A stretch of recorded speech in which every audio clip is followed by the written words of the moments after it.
Vilap Kusumanjali. We're on verse 20.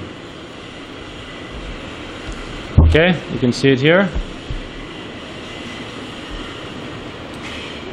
Prakshalya padakamalam kritadandya kastam snanartam anya sadane bhavatim nivishtam abhyajya gandita tarir iha tailapurai prodvartayishyati kada kim u kinkariyam. This means, when may this maidservant, kinkari, after washing your lotus feet and brushing your teeth with a twig, seat you in your bathroom and, anointing you with very fragrant oils, massage you there. Okay, and then 21 we'll read too. If you want, you can see it here. Ai vimala jalanam gandha karpura pushper jita vidumukha padme vasitanam gatogai pranaya lalita sakya diyamanai purastat tava varam abhishekam ha kadaham karishye. O you whose lotus-like face defeats the moon in beauty, when may I give you an excellent bath with many jugs of spotless water, scented with camphor and flowers, brought in advance by Sakhis, or beautified by their divine love for you. All right? So here Raghunath Das Goswami is praying for this sweet service of very intimate service, not just giving a bath and dressing, but using a new twig to help brush her teeth, and then massaging and bathing. It's said that in Jagannath Puri, every day they give Jagannath toothbrush. And they use different kinds of trees, like they use bakula tree. So one time they gave a bakula long twig for Jagannath to clean his teeth. Every day they use a new one. This is part of their service to Jagannath. Because, you know, it's said that whatever you do for yourself, you should also learn to do with love for Bhagavan. We brush our teeth, so why not brush Krishna's teeth? We take bath, why not bathe Krishna? We feed ourselves, why not feed Krishna? That the more advanced you become, the more you develop relationship and realize your service and relation with them. So it said Shiv Thakur, when Shiv Thakur drank the poison that came from the churning of the ocean, he wouldn't let it go into his heart. He stopped it in his throat, and he became Nil Kanteshwar, the blue-throated Lord, because he didn't want it to go to his heart where Krishna was living. He's saying, Krishna is in my heart, I shouldn't let this poison burn him. So therefore, it's whatever we are doing for ourselves, we think, Krishna is also here, I should also serve him. So we see that here it's very sweet that they're praying that I wish to have that chance to serve Srimati Radhika in the early morning time when she comes from Javat. After she comes from Javat, she goes to her bed and sleeps for a little bit. So that Jatila and Kutila, when they come, they see that Radhika is sleeping. And all night she was out in the kunjas dancing and playing and singing and swimming. So therefore it said, after she rests, then she'll get up. And then when she first gets up, then all the manjaris are prepared for her Abhishek, her Maha Abhishek. So then they will take her to her room. It's a very beautiful, they say they have a very beautiful raised platform of beautiful like jeweled tiles or marble. And she will sit there. Then they will undress and massage Srimati Radhika. First they wash her feet and massage her feet with different kinds of like chandan and some kinds of clay also. After that, then they will help brush her teeth, and then oil massage after brushing the teeth, and then bath.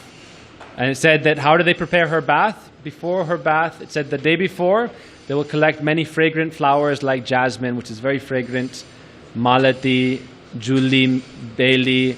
It's very fragrant, white or small flowers, and they smell intoxicating. It said when the bees drink the nectar from these flowers, they become intoxicated, and they just fall asleep, absorbed in intoxication of that nectar fragrance.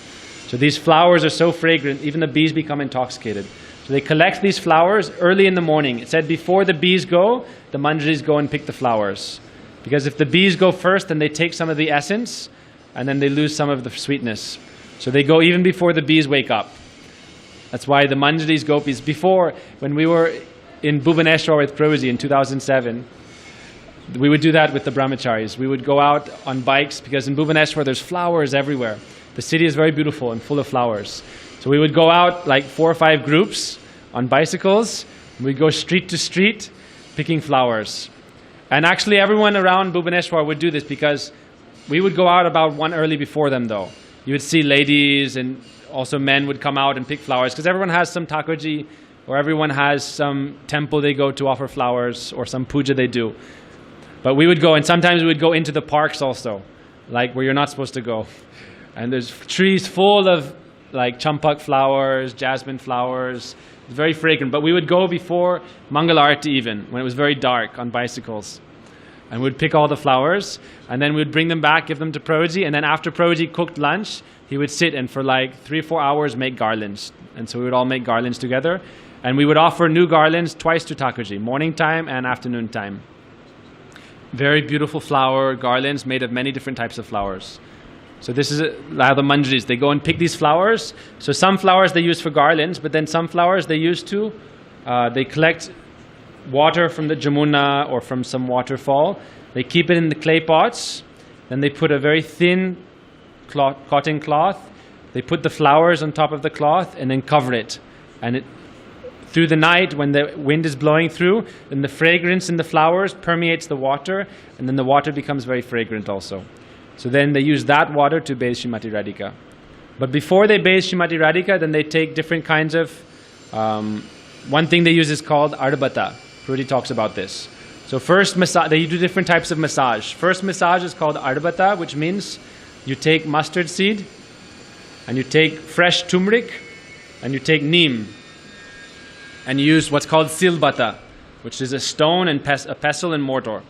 So you have a big stone, and then you take another stone, and then you paste it with your hands. And so it makes a very nice, creamy, golden, because the mustard seed becomes very white, mixture of like white, yellow, and then you use the orange turmeric and the neem, and then you smear it on the body. And so every day they'll smear this on Radhika's body, also Krishna, and it has many good qualities, antiseptic qualities like neem, turmeric, mustard. Also it said it makes the body very shiny.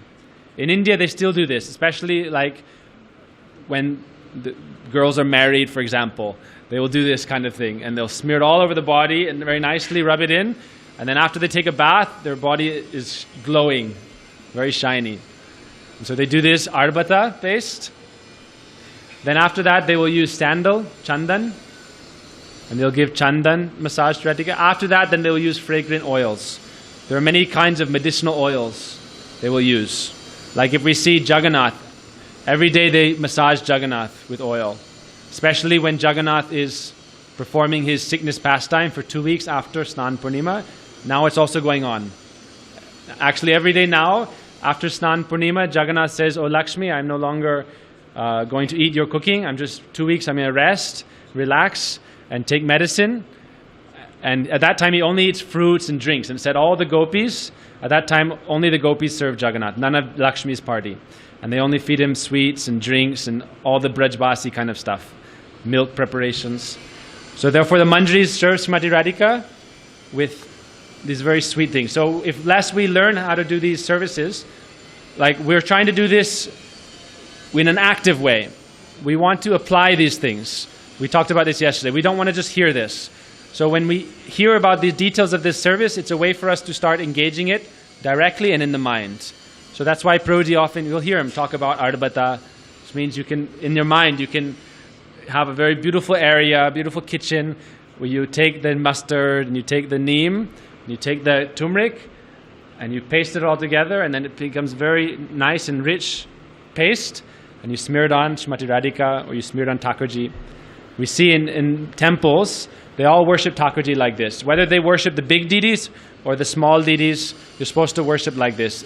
Every day we do oil massage, different kinds of oil. So after this Ardabata paste and sandal, then they will give oil massage. Then after they dry her from the oil massage, then they give her bath with this water that was already very cool. and filled with these fragrance of these flowers. So they bathe her like this on a jeweled bedhi. Jeweled means she has a very beautiful jeweled platform where she sits and where the water runs out. So they give Srimati Radhika this bath, and then they use very soft towels to completely dry her. It's said that the drops of water are very attached to Srimati Radhika and they don't want to leave her, so they're clinging on. But the manjaris say, okay, no problem. You had your seva, now tomorrow again you can serve. And they will wipe her off, completely dry her. And then they give her a red petticoat or a red underskirt. And then on top of that, and they give her a kanchuli. Kanchuli means her blouse or a bodice. And then on top of that, they give her a blue sari. Radhika wears a blue sari because it said that the color of blue wrapped around her as a sari makes her feel like Krishna is always with her, embracing her. So when she's seeing this blue sari, she feels that, oh, Krishna is always with me. So Radhika will also wear other colors, but this is like her nitya vesh. Like we see in the painting of Seva Kunj, Srimati Radhika has this kind of shawl or this kind of skirt. Red, but also some blue is there. So then after that, we're going to hear all the different kinds. After she has this skirt, sari, and then her choli, her shawl, then they decorate her with all the other kinds of decorations. We'll hear this. The bangles, the nose ring, the chandrika, earrings, musk dot, sindoor line, the waist belt, the garland, the necklace. So we're going to hear about all these different things. And then after we're going to talk about in Chaitanya Charitamrita, there's a very beautiful description about what each of these ornaments represents. Each of them represents some mood of Radhika. So like her blouse is one kind of mood. Her dopata, her shawl is one kind of mood. Her ornaments each have a special mood, which means each of them embody a mood of Srimati Radhika. And so when they're putting them on, it's like they're decorating Radhika with her moods of love for Krishna. It's a very beautiful seva. All right, so today I want to talk about continuing yesterday's subject. You can make a separate one. Okay.